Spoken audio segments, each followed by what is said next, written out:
matagal, mahabang proseso ang ating naging halalan. Pero ako, I've always said, pagkatapos ng halalan, tapos na yan. Ngayong araw na ito, simula ngayon, kinakailangan, much is expected of us sa ating mga kababayan. Ako ay nagagala, natutuwa, sapagkat sa pagkakataon ito, wala nang magiging rason na politika na hadlang sa pagsulong ng ating lalawigan ng Aurora. Marami tayong mga gustong gawin sa ating mahal na probinsya. Unang-una, babatiin ko po muna dito, ako ito ang tuwa, sapagkat kanina pa lamang o bago pa lang ng eleksyon, ay nag-usap na kami kung ano yung mga hakbang na gagawin namin para sa lalawigan ng Aurora.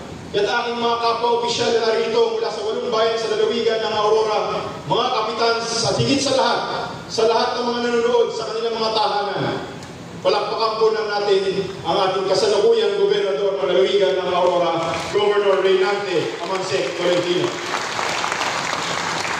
Ang katatapos lang magsalita, ang bili ko lang sa kanya kanina, ang payo ko, bilang naging Vice Governor din ng lalawigan ng Aurora ng 2 termino. Pakinggan mo ang inyong mga kasamahan. Pero higit sa lahat, pakinggan mo ang boses ng mamamayan. Palakpakan po natin, Vice Governor Sid Pimentel Galvan. To all the board members, hindi ko na po kayo iisa-isahin. Baka magalit po sa akin si Mayor Aquilitong ng Maria Aurora.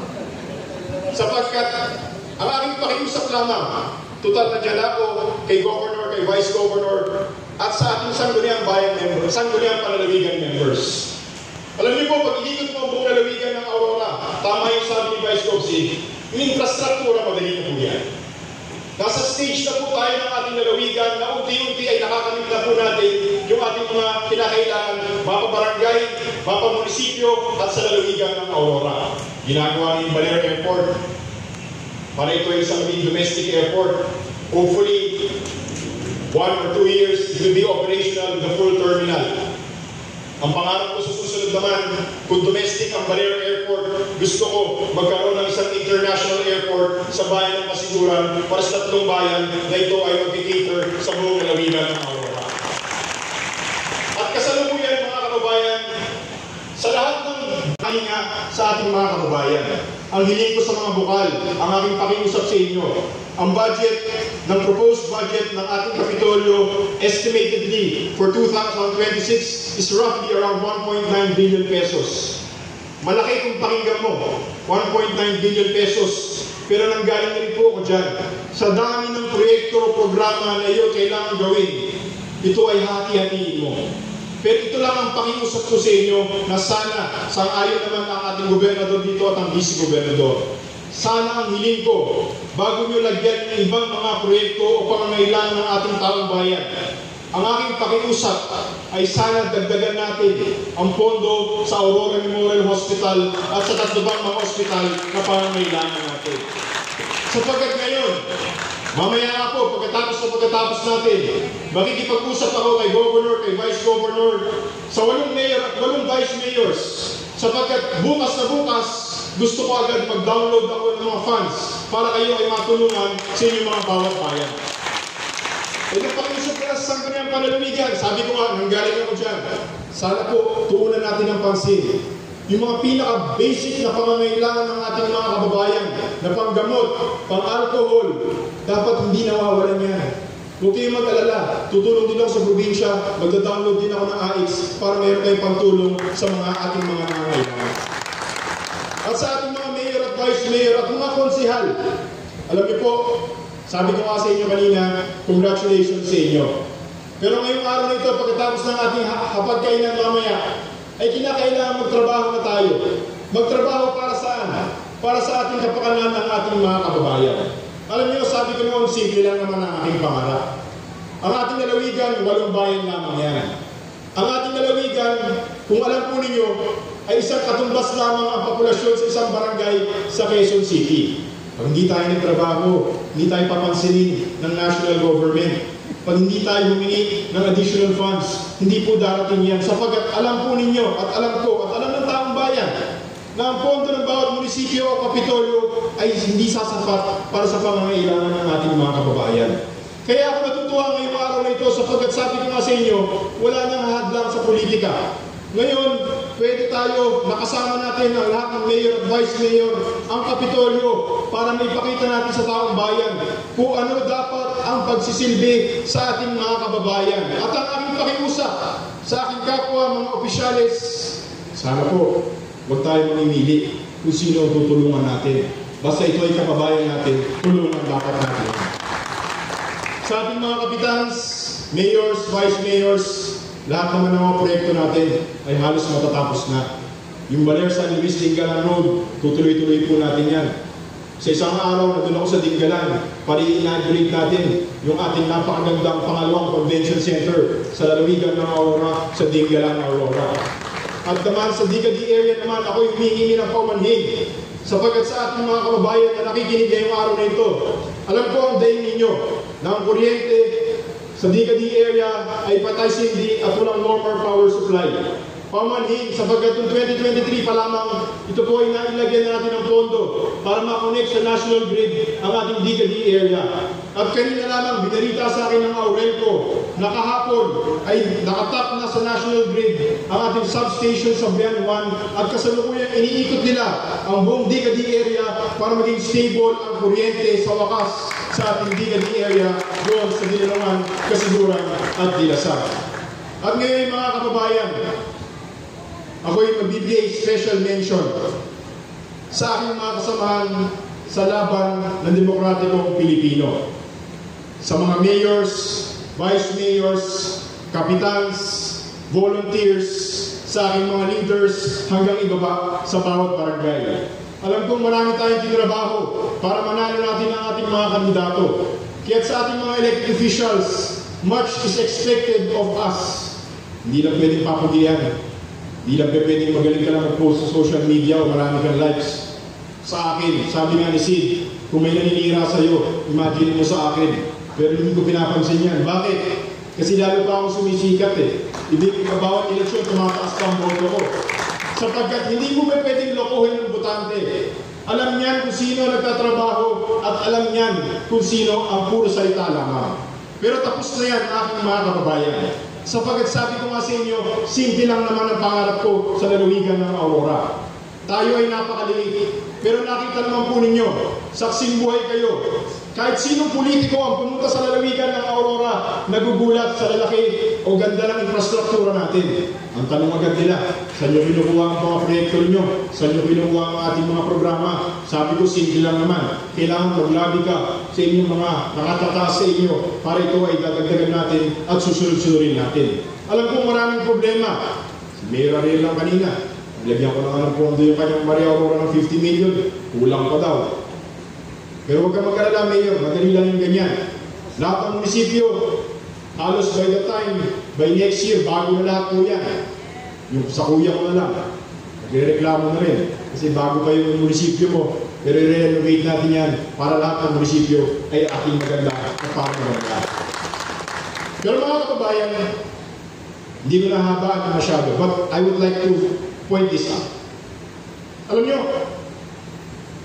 ako po ay nagpapasalamat sapagkat sa pangatlong pagkakataong katlong termino bilang inyong kinatawan. Sabi ko nga, hindi natin nakakalain na magagawa natin yung ating nagawa. Pero kulang pa po yan. Sapagkat kahit anong dami o kahit anong ganda ng infrastruktura na isang lalawigan o bayan, alam mo, pinaka-importante sa ating lahat, and I assume everybody will agree, na ang pamilya natin ang pinaka-importante sa buhay natin. Pangalawa, ang kalusugan ng bawat mamamayan. Kaya kung nakikita po niyo aking mga kababayan, alam kong hirap na hirap ang ating probinsya sa AMH. Hindi sapat yung pondo ng Kapitolyo para sa AMH at iba pang ospital. Ang pinangarap ko noon ay unti-unti nang naisasakatuparan na tayo sa lalawigan ng Aurora ay magkaroon ng isang modernong ospital na itatayo dito sa ating lalawigan para siguraduhin natin na ito ay papatakbuhin ng Department of Health para hindi na kukulangan ang budget at tuloy-tuloy ang kalusugan ng ating mga kababayan. Siguro naman, nabalitaan ng mga kababayan, sa kasalukuyan, hinihintay na lamang po natin na pirmahan ng ating mahal na Pangulong Bongbong Marcos ang ating panukala na magtayo ng isang Aurora Medical Center sa lalawigan ng Aurora na ito ay level 3 at upgraded to 250 bed capacity sa bayan ng Baler. Kaya ako'y nakikiusap sa council ng bayan ng Baler. Alam kong bumili kayo ng lupa para i-donate ito na 4 na hektarya para sa ating ospital. Ang aking pakiusap sa unang session o sa pangalawang session ninyo, sana itakel ninyo ito. Bakit? Sapagkat pagbalik ko sa Maynila sa July, umpisa na po ang aming budget season. Ang target ko po dyan ay maumpisahan ko agad yung ospital na yan sapagkat hindi naman po ganun kadalian na yan ay matatayo agad. Aabutin po yan ng 2 to 3 years. Pinakamabilis na yan, yung ibang probinsya, maabot mo ng 5 taon. Pero ayoko na umabot yan ng 5 taon. Ang gusto ko po, yan po ay magawa agad natin dito sa lalawigan ng Aurora para sa kapakanan ng ating mamamayan at ng taong bayan. Kaya habang naghihintay mga kababayan, pakiusap po sa konseho ng bawat bayan. Ang pakiusap ko naman sa vice mayors at mayor ng bawat bayan. Kanina binanggit po natin na lahat ng bayan may dialysis center or super health facility na magsisilbi ng parang mini hospital ng bawat bayan. Kung pinakiusapan ko kanina ang ating mga sangguniang panlalawigan members na siguraduhin may pondo yung ating 4 na ospital, ang pakiusap ko naman po sa inyo na kayo ang magpapatakbo ng inyong mga super health facilities, siguraduhin ninyo na ito may allocation para kahit paano 24 hours na bukas din para sa ating mga mamamayan, yung ating mga mini hospitals kada bayan para sa ating kaunlad ng ating lalawigan. Pangalawa, at last na po ito, sabi ko kanina, yung pangalan po ay sa ating kalusugan. Unti-unti ay naisasaka po para na po yan. At simultaneously, magandang balita rin po, sapagkat hinihintay ko na din po ang firma ng ating mahal na Pangulo sa isang panukalang batas po natin muli na ang ASCOT o State University ay isang magiging ganap ng university. Saktong-sakto po yan sapagkat nagpondo rin po tayo ng additional facilities and buildings sa ASCOT. Hopefully by August, ito ay mag-groundbreak namin. Naglagay tayo dun sa fasad, mismo sa harapan ng ASCOT para hindi naman mahihiya ang ating mga estudyante isang bagong modernong building na worth 100 million pesos ang itatayo natin para may bagong mukha ang Aurora State College of Technology. At sa aking pagkatapos, sa aking mga kababayan na walang sawang sumusuporta po sa atin, asahan po ninyo na tuloy-tuloy lang ang ating serbisyo para sa ating mga kababayan. Sa ating mga kapwa elected officials, alam po hindi natin minsan may iwasan na mamulitika. Normal yan eh. It's human nature. Pero pag taong bayan naman sasana ang may kapakanan, huwag na natin daanin sa politika. Nakikiusap ako kay sa 8 mayors ng ating lalawigan, kay Governor, kay Vice Governor at 8 Vice Mayors at sa ating mga elected officials. Since infrastructure programs and plans have already been taken off, ibig sabihin, tuloy-tuloy na yan. Ang kailangan i-focus po natin ngayon sa budget ng bawat munisipyo, sa budget ng Kapitolyo, ay ang pagpaprograma ng social services sa bawat bayan. Huwag kayong mag-alala. Kung hindi ko naman sinabi kanina, mamaya after the program, mag-uusap tayo mga mayors because starting today, I will officially download funds para matulungan ang bawat bayan dito sa lalawigan ng Aurora para sa ngayon tuloy-tuloy. Sisiguraduhin natin na pag may sakit, may problema, in crisis tayo, agad-agaran, hindi na pupunta sa bayan ng Baler. Doon pa lang sa inyong mismong bayan, matutulungan na ng mga opisyalis na kapwa po natin. At sa aking pagtatapos, Judge Max, thank you, Kuyang Sir, for taking time of your precious time na kami po ay paunlakan ngayong araw na ito. Sa aking mga kababayan na nanonood ngayong araw na ito, maraming salamat po. At makikita naman po ninyo na sa pagdaan ng panahon, hindi man marahil natin ngayon na matitikman o yung pagbabago po natin. Pero ako po ay naging maswerte na ako ay na-elect ng third term ko, nasundan ko yung plano ko na 10-year development plan para sa lalawigan ng Aurora. Yung 10 years po yun, napaiksi natin ng 7, hopefully, in my being stepped down as 2028, matatapos po natin lahat yan ating mga pangailangan sa lalawigan ng Aurora. It may seem impossible to others, pero kahit hindi ko po kakampi sa politika, it doesn't really matter to me. Ang importante sa akin, basta kapakanan ng taong bayan, magtulungan tayo para siguraduhin ang ating mga pangangailangan ay makikita po natin. Congratulations to each and everyone. Sana po, tulong-tulong po tayo para sa patuloy na pagsulong na lalawigan ng Aurora. Maraming salamat po. Magandang hapon po sa ating lahat.